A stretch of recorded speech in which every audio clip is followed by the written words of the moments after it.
So we're going to talk about Neil's favorite marketing hack when speaking at conferences. Neil's been on the circuit for the last couple of weeks. I have as well, but Neil had some thoughts here. Neil, this is the easy one. You go. Yeah, I don't think you know this, but my favorite marketing hack for conferences is actually related to you.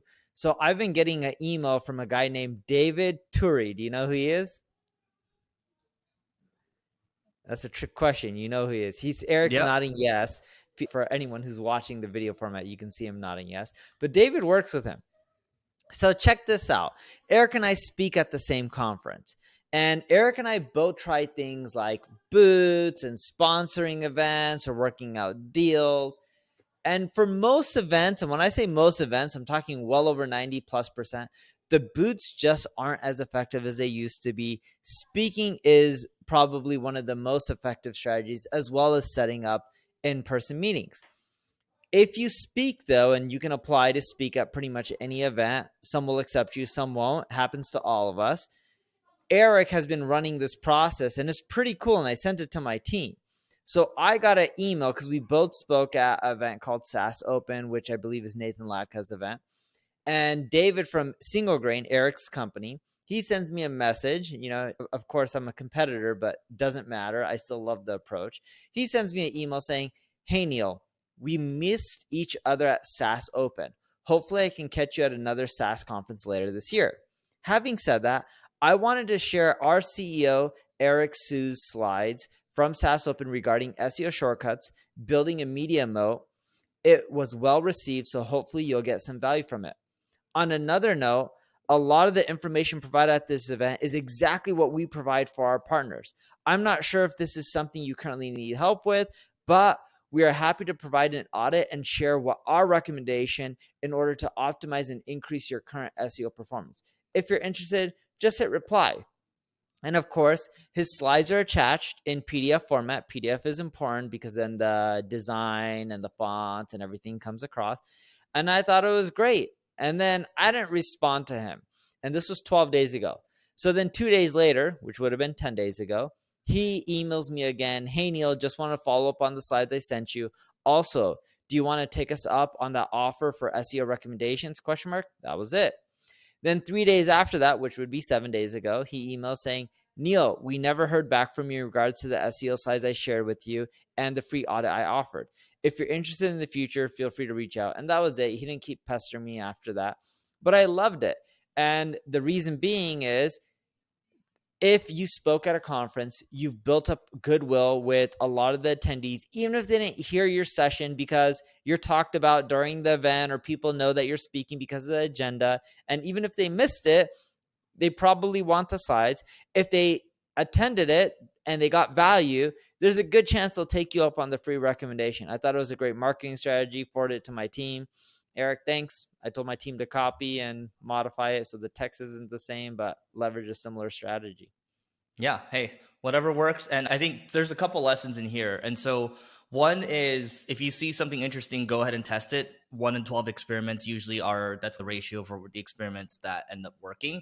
And I actually got this tactic, funny enough, Neil, from Nathan Latka and Patrick Campbell. So they used to do this at conferences all the time. And so they would do this at the conference called SaaS Talk. And so literally just these tactics get passed on. And the key thing is, when you do these types of things, I know the team wanted to send it as me, but let's say you're the marketer, you're the lead marketer on the team. And so they ran the copy through me, and we talked about the number of times to actually email, because we didn't want to pester people, right? And so the number that we settled on was 3 or 4 times, and it was over a span of maybe 2-3 weeks or so.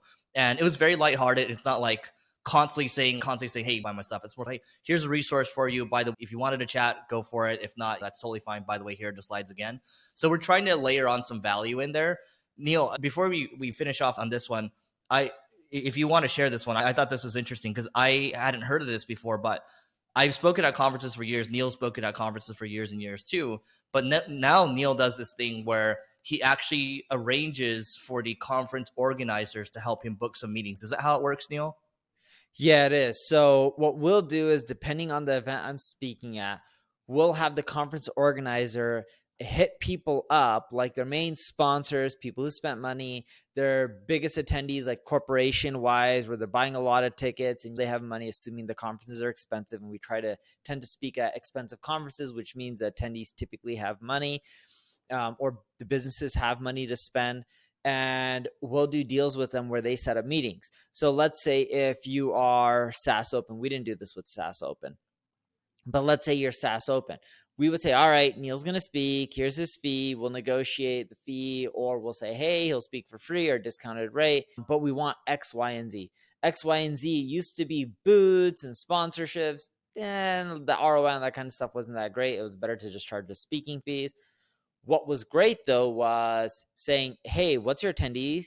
What companies are they from? We want to set up meetings. And then the conference organizers were like, hey, as additional perk, because you bought so many tickets, we can get you guys a meeting if you want with Neil Patel and his team, and this is what they've done. Let us know if you want to set it up. And they're not forcing it, because if you're forcing meetings, the quality is not going to be there and your conversion rate is going to be terrible.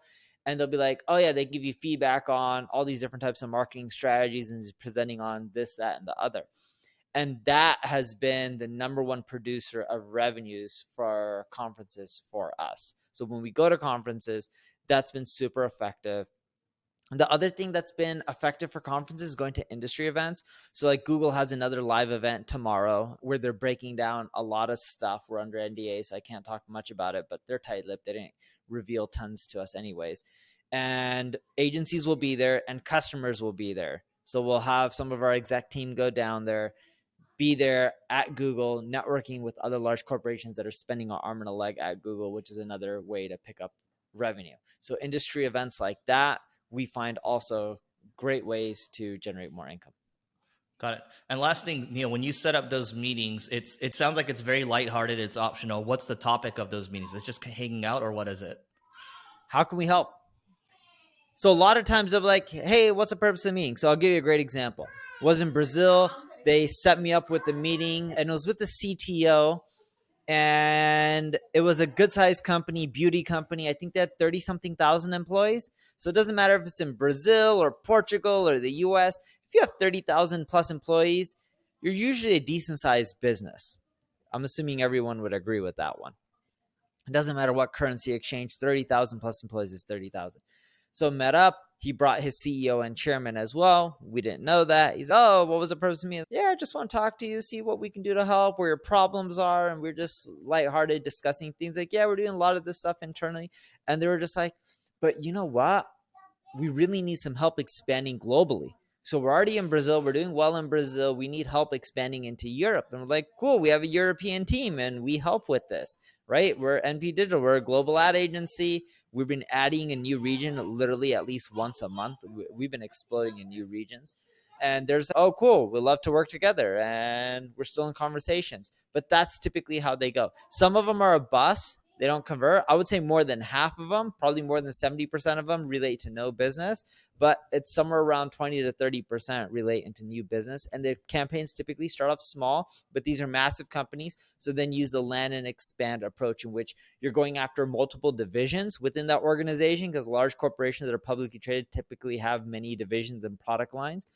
And then you also go after expansion through multiple regions. Oh, you're in the United States. Let's help you with Canada, Mexico, the rest of Latin America. Let's help you with Europe, APAC, etc. So those are typically the ways we grow.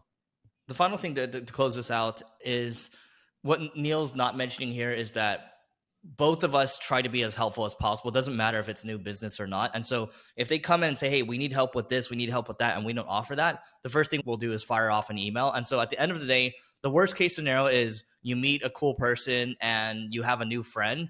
And best case scenario is you get new business for the company. Is that about right, Neil? Yep, that's right.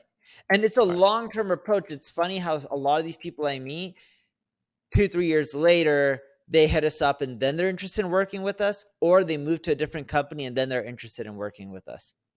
Yep. And that's what it is. It's a long game. You just want to have the first initial impression. And then if they continue to follow your content, then you're building a deeper and deeper relationship. So that is more of a justification to create content. So that is it for today. Please don't forget to rate, review, subscribe. It helps us grow a lot more and we will see you later.